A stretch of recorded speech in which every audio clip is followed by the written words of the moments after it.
Hello সবাইকে, আসসালামু আলাইকুম। আমি শারমিন লতা ওয়েলকাম করছি আশালতা রান্নাঘরের আরও একটি নতুন রেসিপিতে। আশা করছি রেসিপিটি আপনাদের ইজি লাগবে এবং ভালো লাগবে। চলুন তাহলে শুরু করা যাক। আজকের রেসিপিতে থাকছে সরিষা চিকেন উইংস। এর জন্য আমি এখানে 1 কেজি পরিমাণ চিকেন উইংস নিয়েছি। চিকেন উইংসটা আমি এইভাবে খুব ভালো করে ক্লিন করে নিয়েছি কুসুম গরম পানি এবং লেবু দিয়ে। চিকেন উইংসে কিন্তু অনেক পরিমাণে ময়লা থাকে, যেটা কিনা আপনাকে খুব সাবধানে সতর্কতার সাথে পরিষ্কার করতে হবে। এখানে আমি প্রথমে ম্যারিনেট করে নেব। নিয়ে নিচ্ছি 1 টেবিল চামচ আদা বাটা, রসুন বাটা এবং 2 টেবিল চামচ পরিমাণ টক দই। উঁচু করে নিয়ে নিচ্ছি 1 টেবিল চামচ পরিমাণ মরিচের গুঁড়া এবং 1 টেবিল চামচের একটু কম হলুদের গুঁড়া।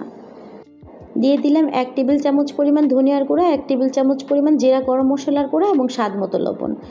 এবার এটাকে আমি খুব ভালো করে ঘষে ঘষে ম্যারিনেট করে নেব। এমনভাবে মাখাবো যাতে মাংসের ভিতরে সব মশলাগুলো খুব ভালোভাবেই। ফিরলাম 30 মিনিট পর। এখানে আমি চুলায় প্যান বসিয়ে দিয়েছি। দিয়ে দিলাম সরিষার তেল। আমি এই রান্নাটা সরিষার তেলেই করব।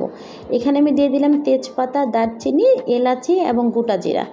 এবার এটাকে খুব ভালোভাবে ভেজে এখানে আমি 1/2 কাপ পরিমাণ পেঁয়াজ কুচিও নিয়ে নিয়েছিলাম, যেটা স্কিপ হয়ে গেছে।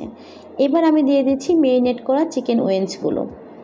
এটাকে খুব ভালোভাবে নেড়ে চেড়ে ভেজে নিতে হবে তেলের উপরে, যাতে মজা একটু বেশি। তেলের উপরে খুব ভালোভাবে নেড়ে চেড়ে ম্যারিনেট করা চিকেন উইংসগুলো ভেজে নেব। সামান্য একটু পানি দিয়ে দিলাম যাতে নিচে লেগে না যায়। পানিটা খুবই অল্প পরিমাণে দিবেন, জাস্ট বাটি ধোয়া। এবার এটাকে ঢাকনা দিয়ে ঢেকে আমি রান্না করে নেব 5 মিনিটের মতো। 5 মিনিট পর আমি ঢাকনা খুলে এটাকে আবারও নেড়ে চেড়ে রান্না করে নেব। এখানে কিন্তু অনেক পরিমাণে পানি উঠে গেছে চিকেন উইংস থেকে। আবারও আমি ঢাকনা দিয়ে ঢেকে দিচ্ছি, এটাকে রান্না করে নেব। ঢাকনা দিয়ে ঢেকে একদম 5 থেকে 10 মিনিটের মতো রান্না করে নিয়েছি। এই পর্যায়ে আমি যে পরিমাণ পানি দিয়েছিলাম সব পানিটাই শুকিয়ে গিয়েছে। আমি এবার ঝোলের জন্য পানি দিয়ে দিলাম। আবারও আমি ঢাকনা দিয়ে ঢেকে এটাকে 5 মিনিটের মতো রান্না করে নেব, টক বগিয়ে যখন ঝোলটা উঠবে তখনই। এখানে আমি একটা মশলা রেডি করেছি। এখানে আমি 2 চা চামচ পরিমাণ সরিষা নিয়েছি, 5 থেকে 6টা কাঁচামরিচ এবং 1/2 চা চামচ পরিমাণ জিরা। এটাকে আমি ব্লেন্ডারে ব্লেন্ড করে নিয়েছি। এবার এটাকে আমি মিশিয়ে দেব। মশলাটা আমি খুব ভালোভাবে মিশিয়ে দিয়েছি। এবার আমি ঢাকনা দিয়ে ঢেকে রান্না করে নিব আরও 5 মিনিটের মতো। সরিষাটা দেওয়ার পর আমি খুব অল্প সময় রান্না করব, যাতে সরিষা থেকে তিতকুটি ভাবটা না আসে। এই যে দেখেন, আমার অলরেডি কমপ্লিট হয়ে গেছে সরিষা চিকেন উইংস। এটা কিন্তু অনেক মজার একটা রান্না। আশা করি আপনারা অবশ্যই বাসার চেষ্টা করবেন এবং কমেন্ট বক্সে জানাবেন রান্নাটা কেমন হয়েছে। এটা কিন্তু অনেক টেস্টি হয়েছে। আর হ্যাঁ বন্ধুরা, রান্নার শেষে একটা কথা বলে নিতে চাই, আমার চিকেন উইংসগুলো এভাবে আস্তই পছন্দ, তাই আমি এভাবে আস্তে আস্তে রেখেছি। আপনাদের যদি ভালো না লাগে অবশ্যই আপনারা কেটে পিস করে নিতে পারবেন।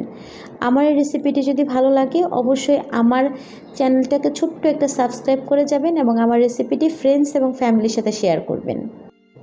অনেক তো গল্প হলো, রান্নাও তো শেষ। এবার তাহলে চলুন দেখে নেই আমার সরিষা চিকেন উইংসের ফাইনাল লুক। অনেক ইয়াম্মি ইয়াম্মি একটা রেসিপি। গতানুগতিক রান্না থেকে বেরিয়ে এরকম সরিষা চিকেন উইংস একটু রান্না করে খেয়ে দেখবেন, রুচির পরিবর্তন হবে, সাথে অনেক সুনামও পাবেন। সবাই ভালো থাকবেন, সুস্থ থাকবেন। আবারও নতুন কোনো ভিডিওতে দেখা হবে ইনশাআল্লাহ। সে পর্যন্ত বিদায় নিচ্ছি। আসসালামু আলাইকুম, আল্লাহ হাফেজ।